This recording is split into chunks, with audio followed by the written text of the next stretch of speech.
Well, as you'll probably see, I'm not very much of a public speaker, so I guess what I have to say won't take too long, but just a few thoughts about my mother. My mother had very poor eyesight, and she got a lot of enjoyment out of playing the piano. And she would sit at the piano for hours and play the piano. I can remember when we were younger, Mother would play, and we would roll back the floor and dance in the living room here, in the dining room, wherever. We had a lot of fun. Didn't have a lot of money, but at any rate, Ralph Cotton, who was the druggist here in Table Rock, I guess now they call him pharmacist, but he wrote me a letter one time, told me some things about my mother. He told me, he said, the first time I met your mother, she came in my drugstore, and he said, I remember the impression she gave me after she'd left was that she was a woman of many cultures. She enjoyed the finer things in life rather than the flippant, I guess, maybe.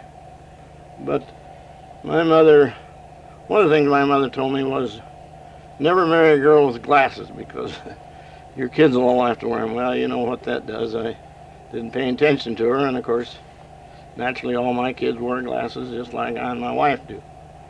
But anyhow, my mother was always looking out for us children. I can remember we didn't have very much money and didn't have much food, but Mother would give us everything she had for breakfast, and I'd say, what are you going to eat, Mother? Oh, don't worry about me. Of course, my mother looked like a skeleton. She never weighed over, I don't think, probably 110 pounds, but she always made sure that us growing boys had plenty to eat. She wouldn't see it any other way, that she wanted to see us grow up and be healthy and strong, I guess. But I don't know much of anything else to say, except my mother did teach us honesty and respect for particularly women and girls. She always said, treat a girl just like you would treat me. And I guess that always kind of stuck with me. I always had the finest respect for my girlfriend, my wife. I don't know. I suppose that was just came from the heart, the way my mother used to tell us. Growing up in those days, my father, who was born here on this farm, and he was born in a log cabin here, and everybody that went by would stop to give the latest news. Of course, they didn't have telephones or radios or newspapers to catch up on anything, so the people that would go by would naturally stop in. And of course, in those days, as most of you know, if you were there at mealtime, well, you had to go in and eat.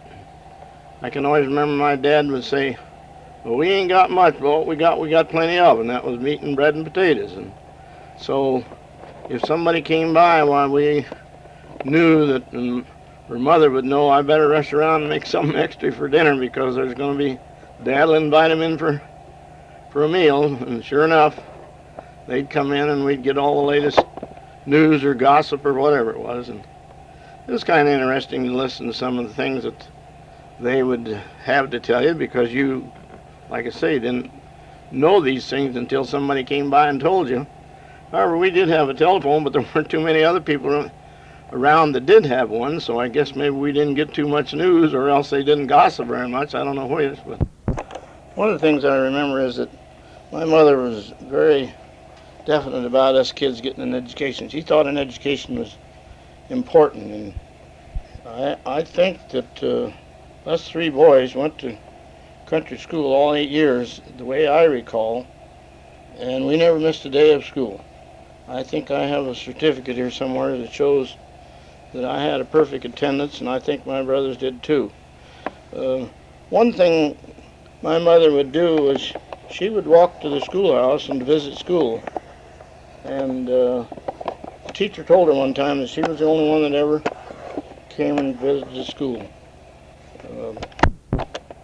My dad wasn't much for an education. He thought you didn't need much of an education to farm. All you had to do was get out and work hard. Um, One of the things that I remember about my mother, one of the things I remember about my mother was that when we would come home from school, like most mothers, she always had something ready for us to eat. But the other thing I recall is that my mother was always there. If my mother wasn't home when we got home from school, we supposed that somebody was sick or somebody died or something, because my mother was always home when we got home. And I don't think that the kids today probably can ever say that about their mothers, because most of them are working today. I guess you might say my mother never did anything but raise 5 kids, but at any rate, she was very steadfast when it came to being around when we were needed. My father always said, if you boys get in trouble in school, your school days are over. That is, I'm talking about high school.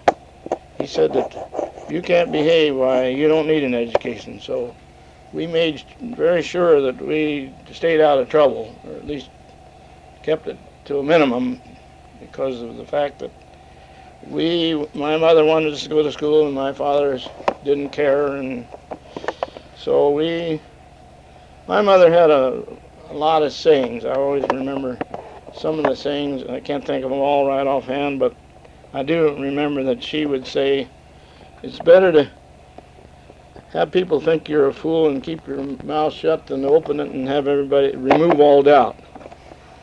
It's kind of one of the things that I recall she would